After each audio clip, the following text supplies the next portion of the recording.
Vous avez un produit ou une marque à promouvoir, un événement à médiatiser, une annonce importante à faire diffuser pour le public béninois et même à l'international.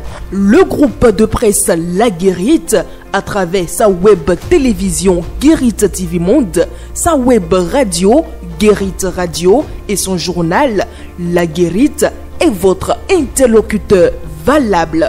Pas notre savoir-faire, notre audience grandissante et notre présence constante sur le terrain ainsi que sur des plateformes digitales. Donnez de l'écho à vos activités pour l'atteinte de vos objectifs. Reportages, compte rendu, publi-reportage, spot publicitaire, magazine, interview, bande défilante sont entre autres offres du large éventail que nous vous proposons pour une communication percutante et efficiente.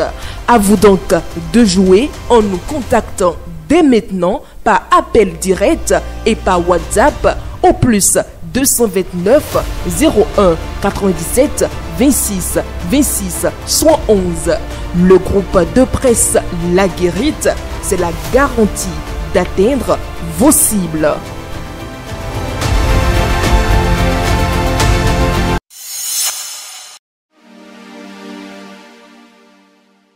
Amis internautes de Guérite TV Monde, bonjour et bienvenue à la présentation de la une de votre journal Matin Libre. En sa manchette, on retient présidentielle 2026, Djokbenou force le passage. Une manœuvre solitaire qui scandalise jusqu'à son propre camp. Allez-vous attendre, aurait dit Patrice Talon le 28 avril dernier lors d'une rencontre à huis clos avec les chefs des deux blocs politiques qui soutiennent son action. En apparence, le message était limpide. Jouer collectif, éviter les coups tordus et organiser une désignation apaisée du futur ticket présidentiel entre l'Union progressiste Le Renouveau UPR et le bloc républicain BR. Mais à peine les portes refermées et les poignées de main échangées, Joseph Djokbenou a sorti la dague. D'une information à une autre, 150e célébration de la Journée mondiale de la métrologie. L'ANM marque l'événement avec Alimantou Sadia Assouman. À l'instar des autres pays du monde, le Bénin, à travers l'Agence nationale de normalisation, de métrologie et du contrôle qualité ANM, a marqué l'événement au détour d'un café-débat. Richard Boniourou, au nom de la réforme du système partisan. Il était tout heureux d'annoncer l'obtention du récépissé provisoire de son parti. Un espoir dans un contexte où des chicanes sont mis exprès sur le chemin de tout homme politique qui veut s'assumer en dehors des canevas tracés. Déjà que tous ces partis qui existent de nom, sans représentants ni à l'Assemblée nationale, ni dans les communes, sont appelés à disparaître, pourquoi livrer de nouveaux récépissés? À l'analyse, Richard Boniourou est d'abord coupable d'avoir forcé le chemin, refusé de se fondre dans la masse. Il faut alors aller voir, réunifier si, sur le chemin, un os n'est pas resté à travers une gorge. Mais pourquoi cela devrait-il être ainsi, au nom de la réforme du système partisan? Rendons-nous à présent dans le Nord Bénin dans cette présentation.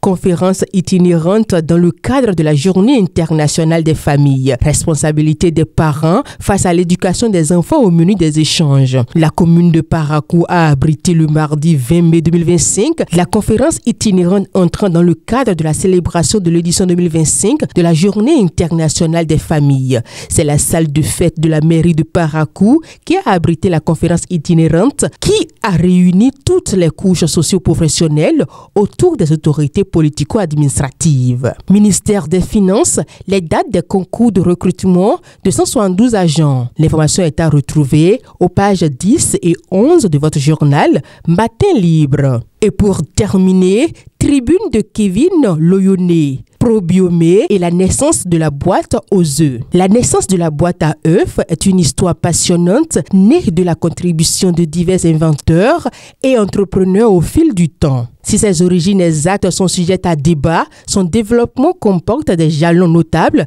grâce à l'influence des travaux, des industries Probiomé et des industries calcialiments nées dans un contexte d'innovation pour faciliter les transports et les ventes d'œufs ultra frais du premier jour jusqu'au rôle de Paris. Cette épopée laisse par ailleurs un héritage important dans le domaine des arts et des sciences, aujourd'hui exposé au Tate Modern de Londres dans le cadre du parcours quinquennal d'art The State We're in 2000 Now. Littéralement, l'état dans lequel nous sommes, présentant des artistes de différentes générations. Ainsi prend fin cette présentation. Merci de nous avoir suivis.